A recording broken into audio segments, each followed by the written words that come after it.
Hello guys, मैं नेहा पटेल फिर से आपके सामने क्लास 10th का हिस्ट्री चैप्टर 1। हमने इसका पार्ट 1 कर लिया था और समझ लिया था। आज हम इसका पार्ट 2 करेंगे और जहाँ तक हमने किया था उसके आगे से पढ़ेंगे। तो हमारा जो चैप्टर है, पहले एक बार थोड़ा सा शॉर्ट में रिवाइज कर लेते हैं। जो हमारा पेन ले लेती हूँ मैं। हाँ, जो हमारा चैप्टर है वो है यूरोप में राष्ट्रवाद का उदय। तो ये जो चैप्टर है उसके स्टार्टिंग में थोड़ा सा मैं फिर से बता देती हूँ ताकि पहले वाले क्लास का आपको याद आ जाए कि हमने क्या पढ़ा था शॉर्ट में। तो हमने क्या पढ़ा था कि ये जो चित्र है, ये जो चैप्टर में जो पहला फोटो दिया हुआ है वो फ्रेडरिक ने दिया था और उन्होंने इसमें अपने ड्रीम के बारे में बताया था कि उनका ड्रीम था कि वो यूरोप को कैसे देखें। यहाँ पे क्या था, उन्होंने एक कल्पना की थी कि यूरोप में किस तरह से गणतंत्र चाहते हैं और इसके लिए वहाँ के लोग क्या किए थे, फ्रांस के लोग लड़ाई किए थे, फ्रांस के लोगों ने युद्ध किया था, फ्रांस के लोगों ने क्रांति किया था। और क्रांति करने के बाद ये सब हमने तो 9th क्लास में भी पढ़ा था। उसके बाद हो गया था वहाँ पे राजा को उसके गद्दी से हटा दिया गया था। उसके बाद क्या हुआ था, उसके बाद ये हुआ था कि वहाँ के जो क्रांतिकारी थे, जो वहाँ के क्रांतिकारी लोग थे, उन्होंने सोचा कि भाई अब राष्ट्र को एकजुट कैसे करें, राष्ट्र को एक साथ कैसे लाए। इसके लिए उन्होंने बहुत सारे काम किए थे। और क्या क्या काम किए थे ये भी हमने पिछले क्लास में जान लिया था। अब हम इतना हो जाने के बाद जो हमारा क्या था, हमारा जो फ्रांस था वो एक राष्ट्र बन चुका था। क्या होता है राष्ट्र, क्या होता है राष्ट्र राज्य, ये सब हमने पिछले क्लास में कर लिया था। तो फ्रांस एक राष्ट्र बन चुका था। अब इसके बाद फ्रांस एक राष्ट्र बनने के बाद हमारे आते हैं, उसके लिए उन्होंने क्या क्या किया था क्रांतिकारियों ने, ये भी हम पढ़ चुके थे। इसके बाद आते हैं हमारे नेपोलियन। ये जो नेपोलियन है ना, ये बड़े ही फेमस है, बड़े ही फेमस पर्सनैलिटी हैं। इन्होंने क्या किया था, हाँ, फ्रांस से इन्होंने क्या किया था, फ्रांस से इन्होंने ख़त्म किया था किसको, फ्रांस क्रांति को इन्होंने ख़त्म किया था। फ्रांस क्रांति को इन्होंने क्या कर दिया था, ख़त्म कर दिया था। कैसे ख़त्म किया था, यहाँ के जो क्रांतिकारी थे उन्होंने तो क्या कर दिया, गणतंत्र कर दिया, गणतंत्र घोषित कर दिया यहाँ फ्रांस को। लेकिन उसके बाद आते हैं हमारे नेपोलियन, बहुत ही कम एज के और बहुत ही अपने गोल को लेके बहुत ही ज़्यादा मोटिवेटेड इंसान। इन्होंने बहुत से युद्ध लड़े और इन्होंने क्या किया, फ्रांस पे तो कब्जा किया ही, फ्रांस पे इन्होंने क्या किया, हाँ एक डेट है 1794। 1794 को नेपोलियन ने क्या किया। अभी हम चैप्टर रीड करने से पहले, चैप्टर को समझने से पहले ऊपर ऊपर थोड़ा थोड़ा समझ लेते हैं, उसके बाद चैप्टर रीड करके भी समझेंगे, ठीक है। तो 1794 में नेपोलियन ने क्या किया था ना, फ्रांस की आर्मी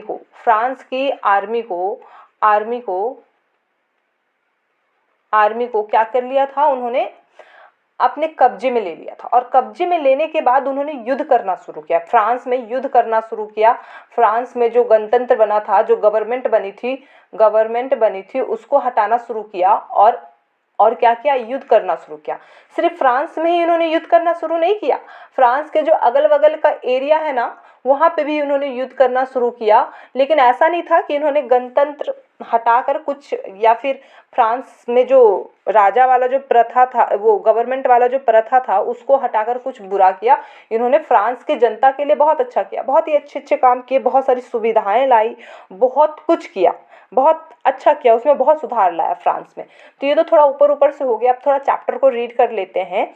जो हमारे नेपोलियन के नियंत्रण में जो विशाल क्षेत्र आया, वहाँ उसने एक अनेक सुधारों की शुरुआत की जिन्हें फ्रांस में पहले ही आरंभ किया जा चुका था, ठीक है। तो हमने इसके पहले वाले क्लास में क्या पढ़ा था, हमने इसके पहले वाले क्लास में पढ़ा था कि जब फ्रांस हमारा गणतंत्र हुआ, जब फ्रांस से लुईस 16वें हटे और गवर्नमेंट आई, तो क्या हुआ था, वहाँ पे ये हुआ था कि बहुत सारे सुधार आए थे, जैसे इक्वालिटी का सुधार आया था या फंडामेंटल्स रूल्स बने थे, बहुत कुछ ऐसा हुआ था। और नापतोल, हाँ मेन था कि नापतोल जो था ना, वो सब जगह इक्वल हुआ था। आने जाने पर, यातायात पर, या फिर आयात निर्यात पर, हाँ आयात निर्यात पर क्या हुआ था, आयात निर्यात पर जो टैक्स लगता था, पहले जो टैक्स लगता था, जो कर लगता था, उसे भी हटा दिया गया था।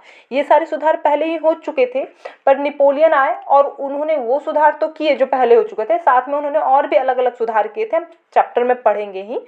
तो यहाँ पे क्या लिखा हुआ है कि सुधार पहले ही फ्रांस में किया जा चुका था, उस सुधार को उन्होंने किया। फ्रांस में राजतंत्र वापस लाकर नेपोलियन ने निसंदेह वहाँ प्रजातंत्र को नष्ट किया। प्रजातंत्र को नष्ट करने का मतलब क्या, अभी मैंने आपको चैप्टर स्टार्ट करने से पहले ही बता दिया था कि फ्रांस से क्या किया था, नेपोलियन ने गणतंत्र को खत्म किया। नेपोलियन ने क्या कर दिया था, राजतंत्र को वापस ले आए थे और प्रजातंत्र को खत्म किया। जो प्रजातंत्र, जो वहाँ के क्रांतिकारी लोग जो लाए थे, लुईस 16 से डर के क्रांतिकारी जो लोग जो लाए थे, क्रांतिकारी लोग, उसको उन्होंने वापस से ख़त्म कर दिया और वहाँ पे फिर से राजतंत्र ले आए। फिर से क्या कर दिया उन्होंने, मोनार्की ले आया, फिर से उन्होंने क्राउन को ले आया, फिर से उन्होंने क्या कर दिया, ताज को ले आया। और खुद क्या किए थे, शायद 1804 में, हाँ 1804 में वो फिर से वापस वो अपनी गद्दी पे बैठ गए थे और गद्दी पे बैठ के शासन करने लगे थे। लेकिन इससे लोगों को बुरा नहीं लगा, इससे लोगों को इसलिए बुरा नहीं लगा था क्योंकि वो बहुत से सुधार किए फ्रांस में, बहुत अच्छी अच्छी चीज़ें किए जिससे जनता क्या हो रही थी, जिससे जनता खुश हो रही थी। तो थोड़ा सा पढ़ते हैं कि उन्होंने क्या क्या सुधार किया, क्या क्या उन्होंने किया फ्रांस के लिए, जिससे वहाँ के लोगों को फिर से राजतंत्र से दिक्कत नहीं हो रहा था, राजतंत्र में भी वहाँ के लोग खुश थे। हाँ, तो जानते हैं, एक सेकेंड।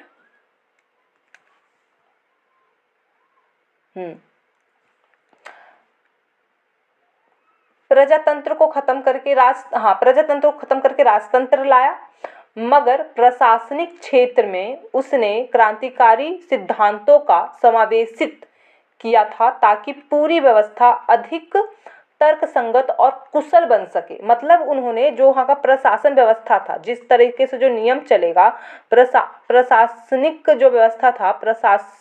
व्यवस्था था, वो उन्होंने क्या कर दिया, और अच्छे से कर दिया, एकदम सिस्टमैटिक कर दिया, तर्कसंगत कर दिया और कुशल बना दिया, जिससे लोग क्या हो, अच्छे से अपना जीवन यापन कर सके, अच्छे से उनको हर चीज़ में इक्वालिटी मिले, हर चीज़ में क्या हो, इक्वालिटी मिले उनको, हर चीज़ में इक्वालिटी मिले।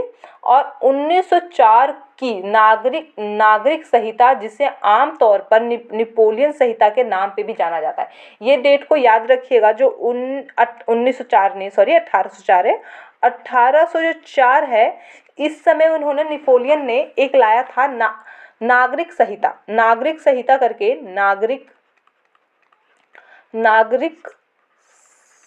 संहिता करके एक बुक लाया था, एक रूल बुक कह सकते हो आप उसको, जिसमें बहुत सारे रूल्स थे फ्रांस के लिए, रूल बुक कह सकते हो उसको आप, या फिर नागरिक संहिता ही कहिए, उसको नागरिक संहिता, जिसे हम क्या कहते हैं, नेपोलियन संहिता भी कहते हैं, नागरिक संहिता और नेपोलियन संहिता भी कहते हैं।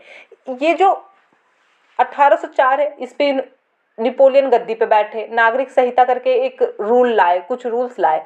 वो रूल क्या थे, वो रूल ना वहाँ के फ्रांस के लोगों के लिए बड़े ही अच्छे थे, बहुत ही उनके लिए फ़ायदेमंद थे, बहुत फ़ायदा कर रहा था उनके लिए वो रूल। तो क्या क्या लाए जरा हम देखते हैं। तो क्या है, जानते हैं, जन्म पर आधारित विशेष अधिकार समाप्त कर दिए गए। ये बहुत इम्पोर्टेंट है, इससे क्वेश्चन भी आता है। क्या क्वेश्चन आता है कि जो नागरिक संहिता थी या जो नेपोलियन संहिता थी, उसमें क्या क्या अधिकार थे जनता को, या फिर आपको ये भी पूछ सकता है कि नागरिक संहिता क्या है या नेपोलियन संहिता क्या है, उसमें क्या था, कौन सी क्या बातें थी। तो ये जो जन्म सिद्ध अधिकार होता है ना, कि राजा का बेटा ही राजा बनेगा, या फिर जो जन्म पे अधिकार है कि भाई तुम ऊंचे कुल में जन्म लिए हो या ऊंचे घर में जन्म लिए हो, तो तुमको ऐसे ही ऑटोमेटिक बहुत सारे राइट्स मिल जाएंगे, बहुत सारे अधिकार मिलेंगे, उसको उन्होंने समाप्त कर दिया। नेपोलियन ने क्या कर दिया, उस बुक के अकॉर्डिंग इसको समाप्त कर दिया कि भाई जो आदमी जैसा काम करेगा उसको वैसे ही हक मिलेंगे, वैसे ही कानून मिलेंगे। कानून के समक्ष सभी बराबरी, संपत्ति के अधिकार को सुरक्षित बनाया गया। देखिए यहाँ पे क्या है, कानून के नज़र में सभी बराबर होंगे। आज का जो हमारा संविधान है वो क्या कहता है, यही कहता है ना कि सब संविधान के नज़र में बराबर है, कानून के नज़र में बराबर है। अगर कोई प्रधानमंत्री भी क्राइम करता है तो उसको भी सेम ही सज़ा मिलेगी जो एक नॉर्मल पीपल क्राइम करेगा। एक कॉमन पीपल जो क्राइम करेगा वो भी, उसको भी सेम ही सज़ा मिलेगी। तो इसी तरह से कानून के नज़र में, उस संहिता के अकॉर्डिंग कानून के नज़र में सभी बराबर होंगे। पहले एक चीज़ और था, पहले ये था ना कि जो कॉमन पीपल होते थे या जो कुलीन वर्ग के नहीं होते थे, एक होता था जो भाई थ्रोन पे बैठा हुआ है, जो गद्दी पे बैठा हुआ है, जिसके पास ताज है, जिसके पास क्या है, ताज है, उसके पास तो सारे अधिकार होते थे कि वो किसी को भी क्या कर दे, किसी को भी सजा दे दे, है ना। और साथ में जो कुलीन वर्ग के लोग थे, कुलीन वर्ग आप 9th क्लास में जाने ही थे, जो मिनिस्टर्स होते थे या जो जमींदार होते थे या जिनके पास राजा के बाद जो लोग होते थे, जो जिनके पास बहुत पावर्स होती थी, वो संपत्ति बना सकते थे। कॉमन पीपल क्या करते थे, वो संपत्ति नहीं बना सकते थे, मतलब जमीन नहीं खरीद सकते थे। वो हमेशा क्या करेंगे, वो हमेशा करते थे किसी के दूसरे के खेत पे काम करना या दूसरे के यहाँ नौकरी करना, इस तरह की चीज़ें करते थे। लेकिन अब क्या किया था, नेपोलियन ने बंद कर दिया था। वो कहते थे कि आप अपनी अपनी प्रॉपर्टी बना सकते हो, अपना घर ले सकते हो, अपने आप को सुरक्षित कर सकते हो, अपने अपनी सेविंग कर सकते हो। आगे पढ़ते हैं, क्या लिखा हुआ है। इस संहिता को फ्रांसीसी नियंत्रण के अधीन क्षेत्रों में भी लागू किया गया।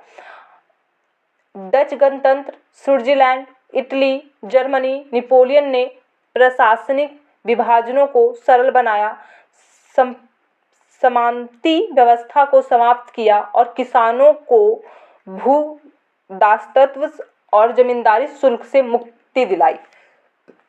ये जो संहिता थी, क्या बोल रहा है यहाँ पे, ये जो संहिता थी सिर्फ फ्रांस में ही लागू नहीं किया भाई। हमने शुरू में मैंने बताया आपको कि जो हमारा नेपोलियन था, फ्रांस पे ही कब्जा नहीं किया, फ्रांस के जो अगल बगल वाले एरिया थे ना, अगल बगल वाले एरिया, उस पे भी उन्होंने कब्जा किया। जैसे यहाँ पे लिखा हुआ है ना, स्विट्जरलैंड, इटली, जर्मनी, ये सारी जो जगह थी, वहाँ पे भी उन्होंने संहिता को क्या कर दिया था, संहिता को लागू कर दिया था। अब इससे हुआ क्या भाई, सब खुश, सब लोग खुश कि अब हम अपनी संपत्ति बना सकते हैं, हम भी अपने अधिकार के लिए लड़ सकते हैं, हम भी क्या हैं, हम भी कानून के नज़र में बराबर हैं। उसके बाद उन्होंने और भी बहुत सारी चीज़ें की। क्या किया, भू दासत्व से लोगों को मुक्त किया। ये बहुत ही ज़रूरी है। लोग पहले क्या होते थे, गुलाम बन जाते थे और वो बिना मजदूरी लिए, बिना वेतन लिए, बिना सैलरी के दूसरे के खेत पे काम करते थे, मजदूरी करते थे बिना किसी चार्ज के। वो सारी चीज़ें बंद कर दी। जमींदार क्या करते थे, जमींदार बहुत भारी मात्रा में उनको ज़मीन खरीदने नहीं देते थे, उन्हीं की ज़मीन एक तो लेने नहीं देते थे कॉमन पीपल को, किसान को। और वो क्या करते थे, उस ज़मीन को बताते थे कि भाई ये हमारा ज़मीन है और इस पे तुम अनाज उगाओ, फसल उगाओ, खेती करो, उसके बाद भी भारी मात्रा में हमें टैक्स दे दो, कर दे दो, अनाज दे दो। तो ये सारी चीज़ें जमींदार थे उसमें बहुत जुल्म करते थे लोगों पे, बहुत ज़्यादा भारी मात्रा में शुल्क लेते थे। तो क्या करते थे, उसको भी उस लोगों को मुक्त करवा दिया कि तुम अपना खेती कर सकते हो, अपना टैक्स वैक्स दे सकते हो जितना देना है। ये सारी जो चीज़ें उन्होंने की थी, इससे लोगों को बहुत राहत मिली, लोग बहुत खुश थे नेपोलियन के आ जाने से। शहरों में भी, आगे पढ़ रही हूँ, शहरों में भी कारीगरों के श्रेणी संघों को नियंत्रण से हटा दिया गया, यातायात और संचार व्यवस्था को सुधार दिया गया। किसान, कारीगर, मजदूरों और नए उद्योगपतियों के नई मिली आज़ादी चखी। उद्योगपतियों और ख़ासतौर पर सामान बनाने वाले लघु उत्पादन यह समझने लगे कि एक समान कानून है। यहाँ पे देखिए क्या बोल रहा है। सबसे पहले यहाँ पे बोल रहा है कि जो यातायात और जो संचार व्यवस्था है उसमें बहुत सुधार कर दिया गया। उस समय क्या हुआ होगा, मतलब हम लोग 1804 की बात कर रहे हैं ना, 1804 बहुत पुराना टाइम की बात कर रहे हैं। अभी से तो बहुत ज़्यादा पुराना बात कर रहे हैं, 300 साल पहले की बात कर रहे हैं, 200 साल पहले की बात कर रहे हैं। उस समय कम्युनिकेशन तो अभी के जैसा होता नहीं होगा, संचार अभी के जैसा तो होता नहीं होगा। उस समय क्या होता होगा, लेटर वगैरह भेजना ही होता होगा, चिट्ठी वगैरह भेजना होता होगा। यातायात में क्या होता होगा, हो सकता है एक जगह से दूसरी जगह जाने में बहुत टैक्स लगते होंगे। ये सारी चीज़ें, इन सारी चीज़ों में उन्होंने सुधार कर दिया होगा। जो किसान थे, कारीगर थे, सबको क्या कर दिया था, आज़ाद कर दिया था कि भाई मजदूर जो है वो क्या है, गुलाम नहीं है। मजदूर जो है, क्या कारीगर जो है, उद्योगपतियों के भाई गुलाम नहीं, वो अपना काम कर सकते, बस वो आपके यहाँ सैलरी पे काम कर सकते हैं। उनका भी भाई अपना एक होना चाहिए कि 8 घंटे ही काम करेंगे, या फिर 8 घंटे काम करने के बाद वीक में सप्ताह में एक दिन का उनको ऑफ मिलेगा, एक दिन की छुट्टी मिलेगी। ये सारी चीज़ें उन्होंने किया होगा, सबको एक समान अधिकार दिया होगा, सभी खुश थे। चाहे वो किसान हो, चाहे वो गांव के हो, हर कोई, गांव का हो या शहर का हो, नेपोलियन के आ जाने से सब क्या था, सबके सब खुश थे। अब आगे थोड़ा पढ़ते हैं क्या है।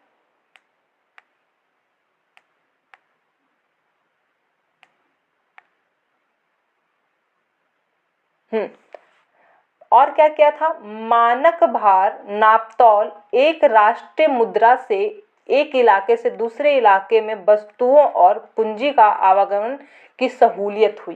पहली बात तो ये कि उन्होंने, नेपोलियन ने क्या किया था, जो नापतौल की जो व्यवस्था थी उसको सब जगह, फ्रांस में और फ्रांस के बाहर जहाँ जहाँ पे उनका कब्जा था, जहाँ जहाँ पे वो शासन कर रहे थे, सब जगह एक कर दिया, इक्वल कर दिया, समान कर दिया भाई। जो समान कर दिया, जो चीज़ यहाँ पे 1 kg है, वो चीज़ दूसरे एरिया में भी 1 kg ही होगा।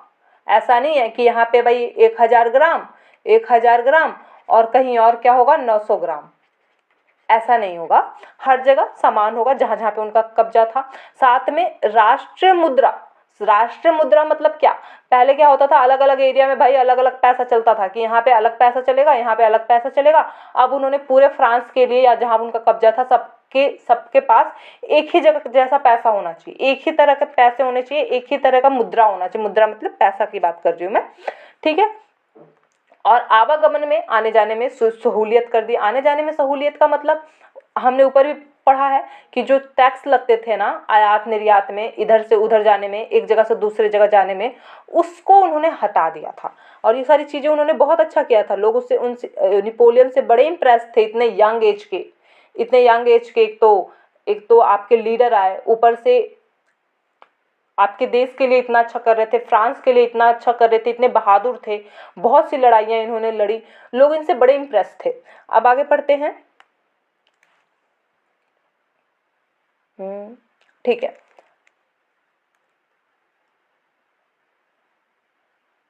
आगे बढ़ते हैं। लेकिन जीते हुए इलाकों में स्थायी लोगों की फ्रांसीसी शासन के प्रति मिली-जुली प्रतिक्रियाएं थी। शुरुआत में अनेक स्थानों जैसे हॉलैंड और स्विट्जरलैंड और साथ ही कई इलाकों पे ब्रसेल, मेज, मिलान और वॉरस में फ्रांसीसी सेनाओं का स्वतंत्रता का तोहफा देने वालों की तरह तरह स्वागत किया गया। मगर यह शुरुआती उत्साह थी, शीघ्र ही ये दोस्ती दुश्मनी में बदल गई जब यह साफ होने लगा कि नई प्रशासन व्यवस्था राजनीतिक स्वतंत्रता के अनुरूप नहीं थी। बढ़े हुए कर, सेंसरशिप और बाकी यूरोप को जीतने के लिए फ्रेंच सेना में जबरन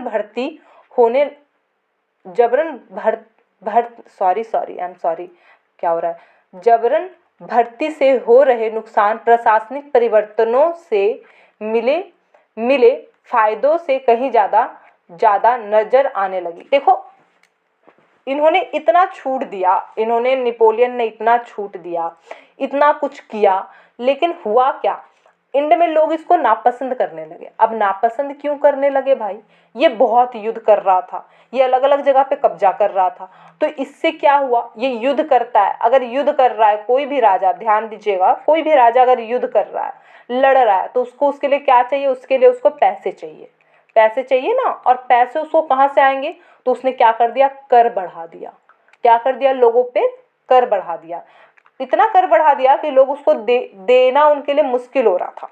और साथ में सेंसरशिप लागू कर दिया। व्हाट इज सेंसरशिप क्या होता है, तो सेंसरशिप ये होता है कि भाई आपको तो आज़ादी मिली है, लेकिन आप उसके साथ साथ आप जो राजा है ना, राजा के खिलाफ कुछ नहीं बोल सकते, राजा के अगेंस्ट कुछ लिख नहीं सकते न्यूज़पेपर में, या उसके खिलाफ कुछ बोल नहीं सकते, वरना आपको सज़ा मिलेगी। और अब पैसा भी चाहिए भाई, उसके खिलाफ आप कुछ लिख भी नहीं सकते। साथ में हो क्या रहा था, साथ में ये हो रहा था, युद्ध कर रहा था, तो उसको ऑफ कोर्स सेना चाहिए, आर्मी चाहिए, सेना चाहिए।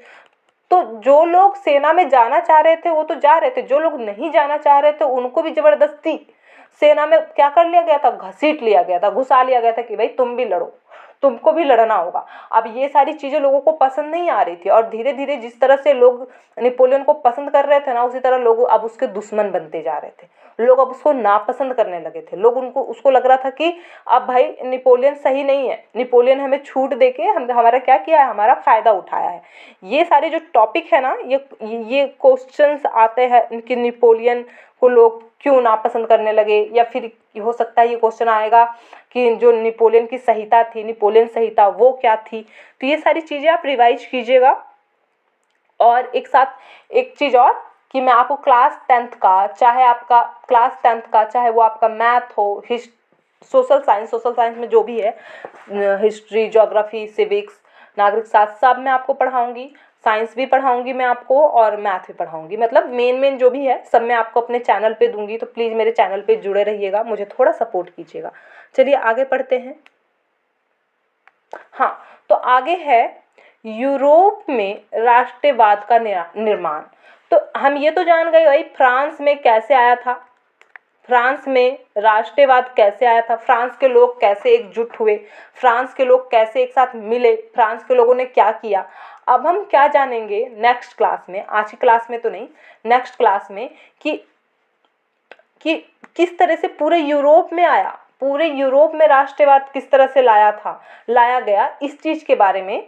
तो आज की क्लास में बस इतना ही। Thank you, bye bye, have a good day.